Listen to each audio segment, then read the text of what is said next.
So welcome everyone to the Connecting EU Companies to Japan and the Republic of Korea webinar, hosted in collaboration with Chambers Ireland and Eurochambers.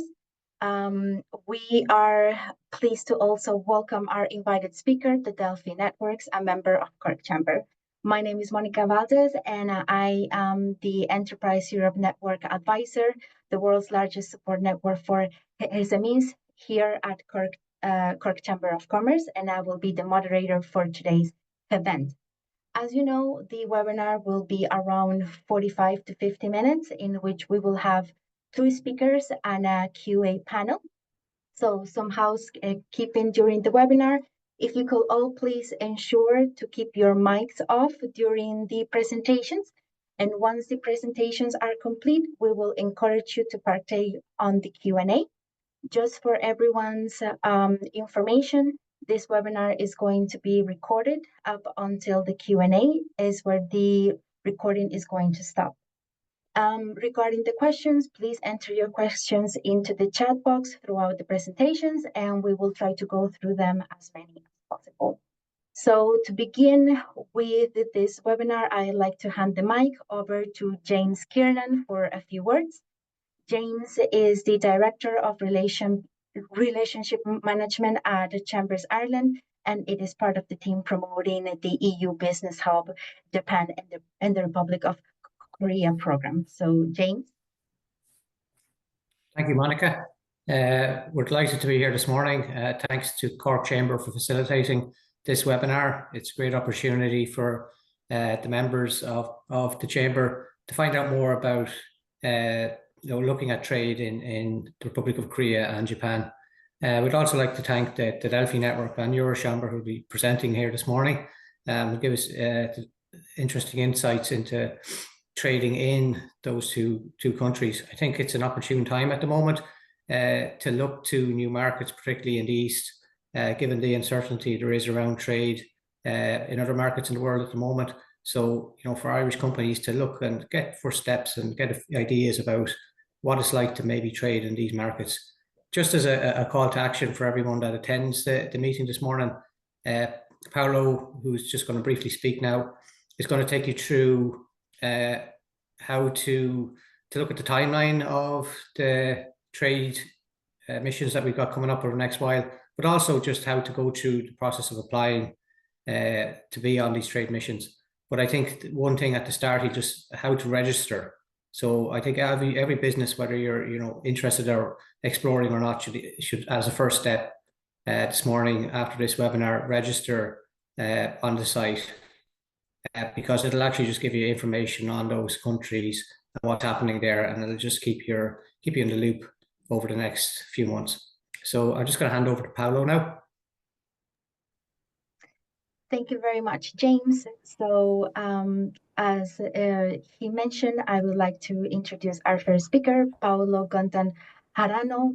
He is the Junior Project Officer at Eurochambers, and he will be providing more insights about the program. So, Paolo. Thank you, James. Thank you, Monica. Yes, today we're going to present the EU Business Hub Japan and the Republic of Korea program that aims to help European companies expand to Japan and South Korea. So if we go to the next slide in the agenda, first we will provide some general information on the program. Then we'll go to the business mission that we have currently open. We will also provide some explanation about the application process, and then we can have a Q&A session to address all your questions. So the EU Business Hub is just a new edition of a program that started in the 90s, focusing on different countries. And so we are a team with experience doing this. We received good feedback from the companies that participated in this business mission. And that's why we are now currently working in this EU Business Hub program that we are focusing in Japan and South Korea. In the next slide, we can see that this program is green and low carbon technologies, digital solutions, and healthcare and medical equipment sectors. Focused on 2 markets, Japan and the Republic of Korea. And in total, we will organize 20 business missions between 2024 and 2027, 10 missions to Japan and 10 missions to the Republic of Korea. and we will select 50 European companies per mission. We see there's a slight difference between both countries. So the business missions to the Republic of Korea will encompass the three sectors: healthcare and medical equipment, digital solutions, and green and low carbon technologies, while the business missions to Japan will encompass two sectors that are digital solutions and green and low carbon technologies. So what are the objectives of this program? So the first one is to facilitate trade and business cooperation with Japan and the Republic of Korea, aligning them closely with the objectives and opportunities presented by the recent green and digital partnerships. Also, to support European SMEs, provide tailored assistance to selected EU companies, especially SMEs and startups, in establishing business connections with Japan and the Republic of Korea. Another objective is to promote the EU brand, and to promote the visibility and presence of EU businesses and the EU brand in Japan and South Korea, and to support EU companies in gaining a better understanding of the local business culture, market rules, and practices to enhance their potential for accessing these markets. Here we can see the calendar of the business missions we will be organizing to the Republic of Korea. The first one was organized last December in the digital solutions field. The second one will be in March in next month. The applications are closed for the business mission, and currently we have opened the Green and Low Carbon Technologies Korea 2025 business mission that will take place in June. In the next slide, we can see the calendar of the business missions to Japan. We have another 10 business missions to this country. The first one took place last December. The second will be next week, also to Japan in the green and low carbon technology sector. And the next one in April in the digital solutions field. Currently, we do not have any business mission open to Japan, but in March next month, we will open this next business mission in the green technology sector. This is the business mission that we currently have open, Green and Low Carbon Technologies Korea 2025, that will take place in June to Seoul. In the next slide, we can see that what kind of companies we are looking for this business mission, specifically European SMEs and startups involved in the green and low carbon technology sectors, such as green energy technologies, energy systems, environmental monitoring, analysis and assessment equipment, circularity, and environmental and climate change mitigation technologies and solutions. So in the companies that participate in this business mission will travel to South Korea from the 9th to the 13th June 2025. They will have 3 days of B2B matchmaking sessions, have study tours, also have the opportunity to visit MBEX 2025. I will have the opportunity to network with the local stakeholders. So what are the benefits that companies will receive in this business mission? So first is the pre-departure preparation. Before embarking the business mission, companies will receive an overview of the green transformation market in the Republic of Korea, overview of the green policy in the EU-ROC relations, and understand the South Korean audience. The second benefit is the B2B matchmaking support, as each company will receive a pre-arranged agenda of B2B meetings. How is this prepared? This is because each company will have the opportunity to indicate what kind of companies they would like to meet in these countries, and our partners in Japan and South Korea will prepare a personalized agenda for each company. The third one is the exhibition, as each company will have an individual exhibition space at the exhibition venue. They will have the opportunity to meet and exhibit with more EU cutting-edge companies in their field, and also have a targeted promotion of their company's products or services. Also, the coverage visitor fee at MBEX 2025 is covered by the program. MBEX is the international exhibition on environmental technology and green energy. In the next slide, we still have more benefits for the companies. The first one is the strategic coaching, as selected companies will have sector briefs, on-site industry and sectoral briefing sessions, and site visits to sector-relevant facilities. Also, the program provides logistical support, such as interpretation, booth installation, design and creation of digital business mission catalog, and promotional material.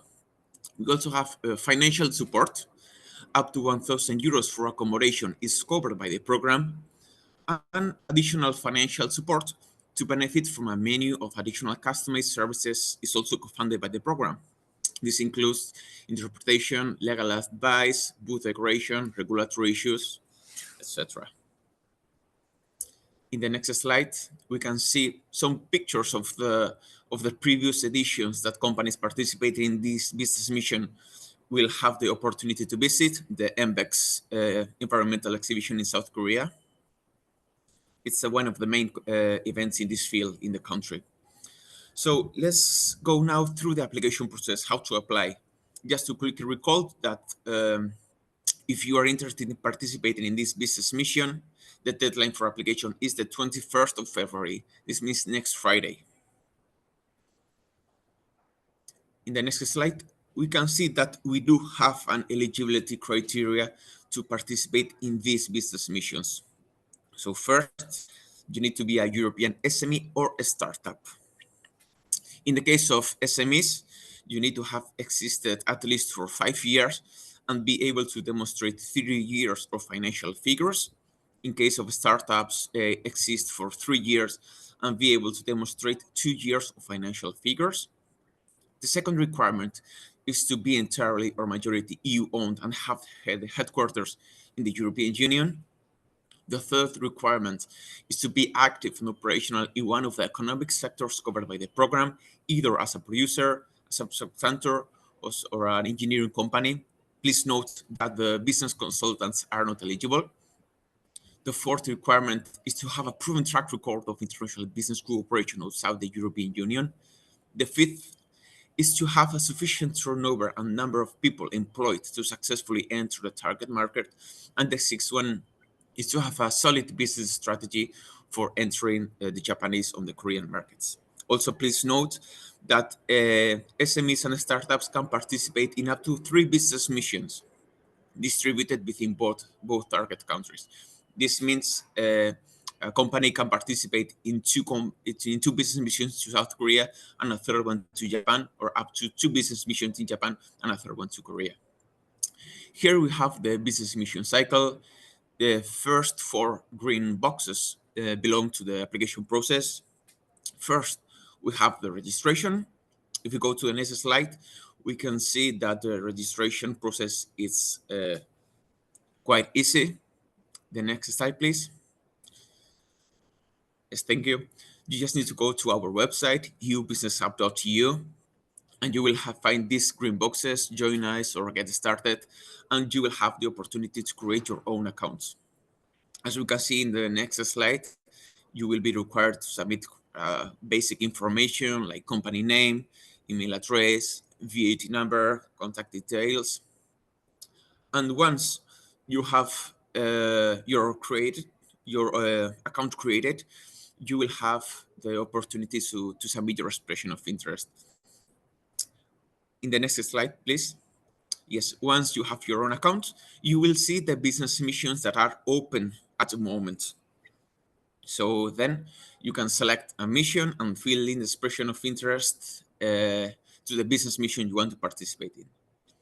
When the evaluation team receives your application, your expression of interest form, they will check if you fill the requirements established by the Commission to participate in the program. These are the 6 requirements I mentioned. And if you are deemed eligible to participate, that's when you will be invited to apply for that specific mission. Please note that if you are not eligible for that specific mission, you can always be eligible to participate in another business mission. And once you have been deemed eligible to participate, we have the third step, is the application form. In the next slide, we can see that once, as I said, once you are deemed eligible to participate, you can apply for that specific business mission. You just need to go to the members area and complete and submit this application form within the set deadline. And these applications will be assessed by independent experts using a predefined criteria. Here, I just want to make clear a couple of points. First is that you have 2 steps, 2 forms that we need to receive, the expression of interest form and the application form. And there's one unique deadline for those forms. And the application form is meant to give you the opportunity to showcase your activity in the best way possible. So please, we invite you to take your time to properly detail each of the categories. Now, if you have any questions, please write them in the chat box, Q&A, and we'll be happy to answer. Also, please, here you have a QR code where you can provide your feedback or on how we can improve these presentations, if the information is clear for you. And of course, we are on social media, Twitter, LinkedIn, YouTube, or we can follow us to stay updated of our upcoming business activities and events we organize. And we also have an email address, support@eubusinesshub.eu, where you can contact us for if you need additional information or you have questions on the application process or whatever. All right. Thank you so much, Paulo. That was very insightful and very complete about the process. So thank you very much. So we move next to our speaker, Dan Slater. Dan founded the Delphi Networks with his sister, Rosie, establishing it as Tokyo's premier bespoke business intelligence and relationship building services. So Dan. Thanks very much, Monica. Pleasure to be here. Really good to see so much interest in Japan. So I think I'm just so before doing this talk, I spoke to several of my members. So I run a CEO network focused on foreign businesses in Japan, and you may wonder why would anybody join a foreign network or a CEO focusing on foreign businesses in Japan? And that's because traditionally Japan has been quite a difficult market to do business in, and I sometimes refer it to as the foreign business ghetto within Japan. So you do have a relatively small number of foreign businesses in Japan, but they find it very hard to break out to gain scale. One great example is AB InBev. I'm sure you know this very successful company. It's a beer company. It sells 1 out of every 3 beers that are sold worldwide are sold by AB InBev. So that's like a 35% market share globally. In Japan, the market share of AB InBev is about 1%. And we can see this discrepancy between a global market share and a Japan market share quite frequently. That very large companies are very successful in the rest of the world, and they come to Japan and they struggle. They find it a very difficult market to succeed in. And there's a number of reasons for that.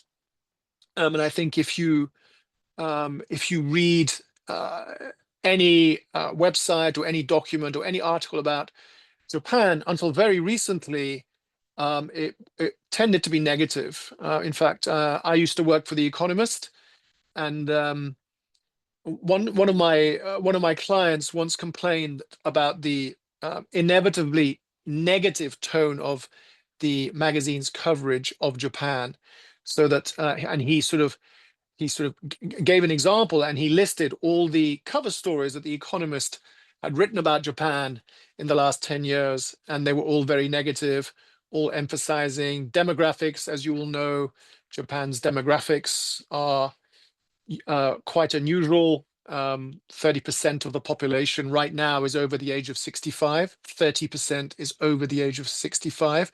Just think about that a little bit. Debt, the national debt is very, very high, and deflation. Deflation was something which made foreign businesses struggle in Japan, because deflation in Japan was quite different to the sort of gentle inflation that you saw in other parts of Europe and America. So I thought what I'd do for this presentation is just to go through some of the quotes from my members, the sort of stuff that they're saying. Now, bear in mind that, of course, things change all the time, and I've been in Japan since 2008. And sometimes that makes us long-termers a little bit slow to see changes in the market, because we have our narrative. We have this narrative, since 2008. When you think about it, it has not been an easy time for Japan. There was the financial crisis in 2008. Japan's GDP collapsed as a result in 2009. Then there was the 3/11 disaster. Finally, Prime Minister Abe came back and things improved. But recently, the country has been struggling with inflation, right? So things are changing, and inflation is now the issue. So things are changing. However, one of my members said that he has not seen, he's been in Japan since the 90s, and he thinks this is the best time that he's seen for Japan. So Japan really does seem to be benefiting from a number of powerful trends, which are fairly easy to spot, right? So you've got China getting less popular. You've got people looking to secure their supply chains. You've got the stock market going crazy in Japan. The stock market has gone up a great deal. And in my industry, in my network, we've certainly seen new entrants coming in, including some SMEs. So let me just start with some of the quotes that I've heard from my members when talking about Japan. I think the most important one is, your success in Japan is entirely in proportion to the effort that you put in. So it's not an easy market. It's not a market where you might think, because it's in Asia, and there are not many fully developed economies in Asia, you might think Japan is one of those. Well, that is very much not the case. Japan has incredibly strong, successful, and powerful companies. And if you think that you're going to be successful because you're successful in your home market, then you're going to have a shock. There is not much low-hanging fruit in Japan. You will not come to Japan. You will not be successful in Japan if you rely on being lucky.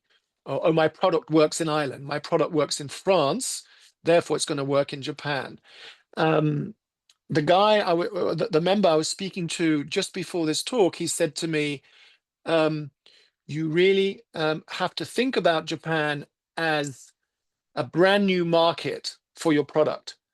So just as in your home market, if you are targeting a new segment, say you want to start targeting the 50-year-olds or the 20-year-olds or whatever segment, you would obviously do a lot of market research, and you would completely redesign your product and make sure that it's adapted to their needs. But unfortunately, we find quite a lot of foreign companies coming in thinking that, oh, I was successful in London, or I was successful somewhere else, and even large companies, not just SMEs, and then failing quite quickly and pulling out, and then coming in and out again, in and out, in and out. And this makes Japanese companies and consumers very, very cautious, skeptical about foreign companies. There's a sense that foreign companies are not really there for the long haul. They're not reliable partners. They're not solid partners. So reversing that mindset is quite important, but also very difficult for foreign companies.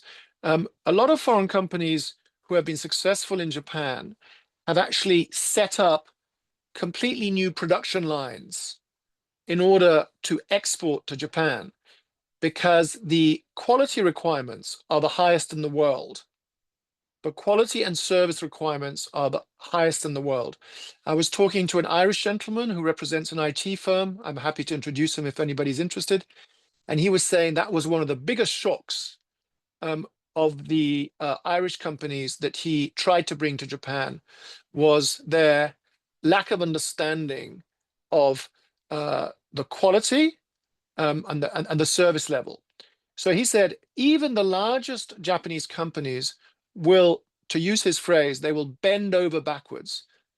They will work fanatically hard in order to keep their clients happy. Western companies won't bother. They'll say they won't customize the product to the extent that Japanese customers or consumers would want. They will just say, you know, this is not a scalable model for us. We don't want to, we can't do this with our clients. You know, we can't do this with all our clients. It's simply not a profit-making enterprise. But Japanese companies do it. So if your local competitors are doing it, unfortunately, you have to do that as well, or you're going to lose out to those incumbents. Just unfortunately, as AB InBev did, the beer company, for whatever reason, it was not able to keep track. It was not able to compete with the Japanese incumbents. And bear in mind that there are 4 world-class beer companies in Japan, right? So it's not like there isn't competition within Japan in this category.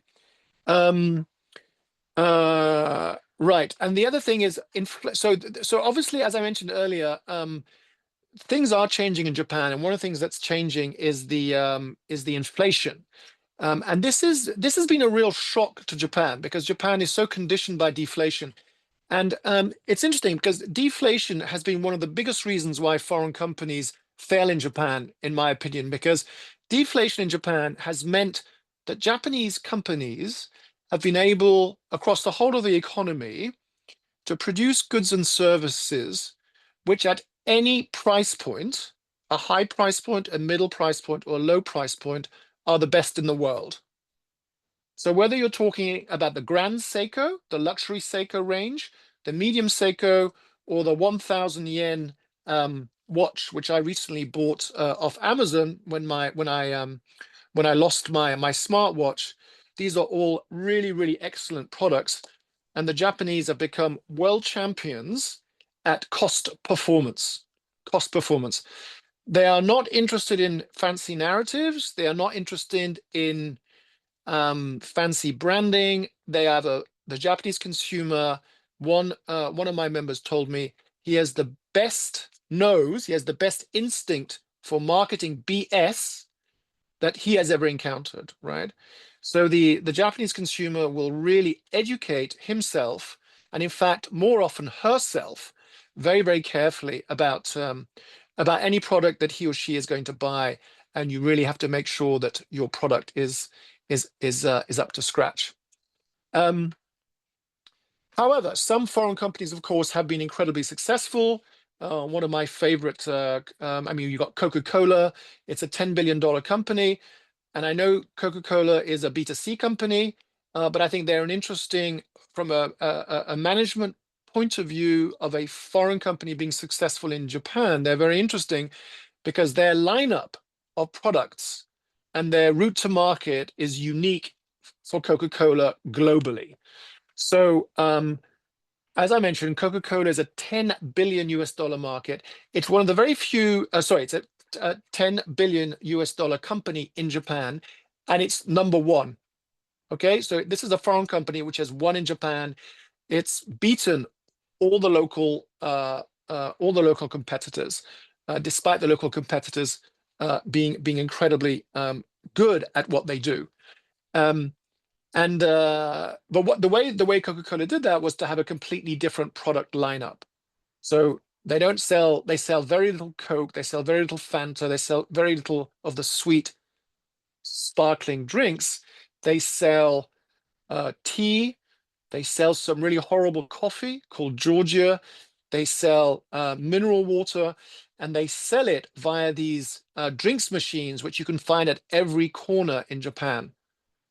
So Coca-Cola is a very interesting example of doing something completely different to what you're doing in the rest of the world, doing it extremely well, being extremely innovative, so constantly coming out with new products, and eventually winning after many years, and certainly at the beginning working very closely with Japanese partners. So Japanese partner for Coke, Japanese partner for Starbucks, Japanese partner for McDonald's, although all these companies eventually, quite recently, Starbucks, for example, bought back all its shares in the Japanese entity, and it's now run by Starbucks again. And by the way, Starbucks Japan is far superior to any Starbucks I've ever been to in any other part of the world. And even the food in McDonald's is better in Japan, is tastier in Japan than in any other country. Just to go back to that, go back to that point. So one of the interesting things about Japan today is that quality is now losing in favor of price. So Japanese companies are so much obsessed with keeping the price low, keeping the price down, always lowering the price, in fact. The reason why Toyota is the best car company in the world, or one of the most profitable in the world, is that they have been incredibly good at lowering the price. Lowering the price. They've been better than anybody else at doing that, which is why they're outperforming other car companies in the world.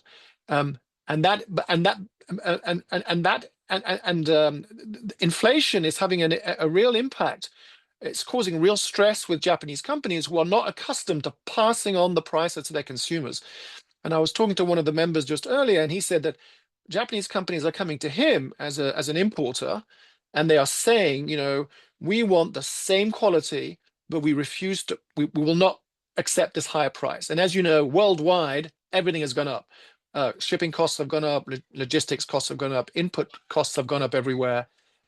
So this is an interesting moment for Japan, where they will either continue to lower the quality and keep the price low, or at some point there's going to be some mental change and they're going to say, right, we need to put up prices if we want to maintain the same quality.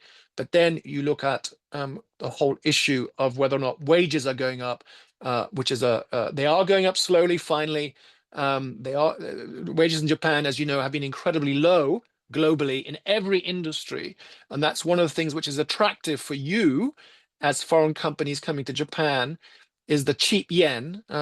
My income is all in yen, and I've received a very serious hit because, according to the US, relative to the US dollar, my income has gone down 30%, 35, 40% in the last few years, with the yen at an extremely very, very weak state, which is great for you guys. You can come in and you can invest, and you'll find, and in fact, that's what we saw last year. We did see SMEs, especially in the tech sector, coming into Japan. But one thing that they encountered when they came to Japan was that even though Japan is obviously a rich, developed country, it's got the 4th largest GDP in the world, and you can do most things fairly easily in Japan, but sales is the Achilles heel of this country. Sales, revenue growth, and this is again one of the reasons why we set up the Delphi network, is because so many foreign companies were finding it very difficult to sell.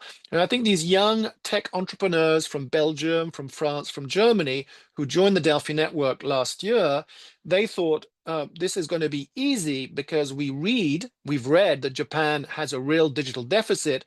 We have got products which we have sold in our home markets, in other markets, and they're going to be acceptable in Japan. Unfortunately, this wasn't the case, and all of them came to me and said, we don't understand why we're not selling. We've got the product, we know it works, but unfortunately, they came across a very famous trait of Japanese businesses, which is their conservatism, right? They're very risk averse. They're very conservative, and so you could say that Japan, as one of my members said, is really not the place for bleeding edge technology, cutting edge technology. Japan is not the place for that. Japan wants everything that it does to have been extremely well proved, extremely well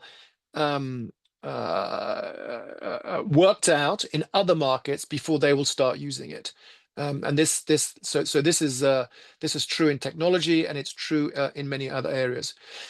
However, some foreign companies have done okay in Japan, SMEs. In my experience, I have to say that the SMEs that have done well are with young entrepreneurs who've nevertheless spent a long time in Japan, so they know the language, they've got the relationships, they're humble, They don't think they're going to disrupt the market. If you come in as a disruptor and say, you know, we're going to smash everything up, this is our product, you know, I'm Elon Musk or I'm Twitter or whatever, then you're not going to succeed, right? Partly because Japan has already got a lot of these technologies, a lot of these products and services, but also because there's a real dislike for that kind of offering. However, if you come and you meet a large Japanese company and they think that you have something which can amplify their differentiation with their own competitors, and they decide to help you, then that will be a much, much easier path, right? So linking up with a large Japanese multinational. And that is beginning to happen. Corporate venture capital is quite a big deal in Japan, right? So Japanese companies partnering with startups. There are a lot of foreign startups, specifically in tech, in software, which, as I said, is one of the weak points, not so much hardware. Green tech as well is something that's beginning to get traction. Of course, with Trump in power and the rollback of a number of these more progressive agendas, it's not quite clear where that's going to go. Japan tends to be very imitative. It tends to copy what's going on, especially in America, even though America is not a very good model for Japan in many ways. It'd be much more sensible for Japan to look at Europe in many ways. But unfortunately, that's the case, that Japan tends to copy. But certainly, one of my members who does green tech is moderately positive. And one of my members who's in the renewable energies, in the renewable energy industry, says that, you know, in the last few years, Japan has created the largest deregulated electricity market in the world, right? Bigger than anything in the US. So that's quite something, right? So again, you've got the sheer scale of Japan. So if you can position yourself as a tool in the toolbox of the government or big business to achieve their goals. So don't come in with your own agenda saying, oh, I don't care what everybody else is doing. I don't care what the government wants. I don't care what Japanese companies want. I've got my brilliant idea. I've got my brilliant product. I'm going to come in and I'm going to create a market from scratch. Then that's probably not going to succeed. Uber failed when they came with that approach. Twitter failed when they came with that approach. That's not going to work. But if you show that you can work with the government as a way for the government to accomplish their vision, then the red carpet will be rolled out to you, will be rolled out for you, and you will be welcomed in Japan, and you'll be on the conveyor belt, and things could go quite well.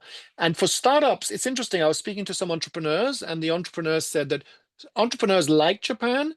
The pace is very slow, but you get paid. There's no extortion. That means there's no mafia. It's predictable. And the regulatory environment is relatively fair. The people that don't like Japan are the venture capitalists, because they're on the clock. They want to get their returns as quickly as possible. So they hate the fact that really in Japan, things do move quite slowly. So you have to be patient. Now, why would an SME go to Japan if it takes that long to make money? It's a very good question. SMEs, depending on the founder, they may need that. Some SMEs require new clients for growth because they are cut off from capital from the banks or from the capital markets. But if you want a steady partner, once you've proven yourself, once you've got the technology, once you've got the services, once you've shown yourself to be a reliable partner who doesn't leave Japan after 2 years and then comes back after 2 years, and then you're embraced by the ecosystem, and the ecosystem is very socialistic in a sense, right? So it's very group oriented. Socialistic is maybe the wrong word. Let's use the word group oriented. So everybody is expected to have a little bit of the cake. Everybody gets a slice of the cake. It's not quite as aggressive as US style capitalism, where it's business is often considered sort of zero-sum game. You try to get the most money that you can. You don't care about the rest of the ecosystem. You're fundamentally intent on maximizing your own profitability. But in Japan, everybody in the ecosystem benefits. They want you to succeed, is what the Irish IT guy told me. They want you to succeed with them, and they will make sure that you get your share of whatever profit is generated. So it's a good long-term bet, right? It's a good long-term bet. If you're ready to go there and spend years. My favorite quote was from a guy who told me that his company had spent 20 years before they became profitable in Japan. He told me that a few weeks ago. Their banks in Japan, he was a family-owned company. Luckily, the company was large enough to be able to subsidize the Japanese entity. And after 20 years, the Japanese entity is now very profitable in Japan and also generating business for this German company in the rest of the world as well. So Japanese companies are often very large. They've got supply chains all around the world. So they can also generate business, not just for the Japan entity, but also for the global entities.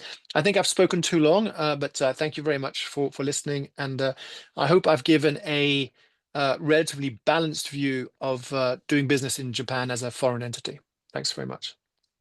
Thank you very much, Dan, and thank you very much for that information. I think it is very insightful, especially for our attendees that maybe have their eyes set in going into this market.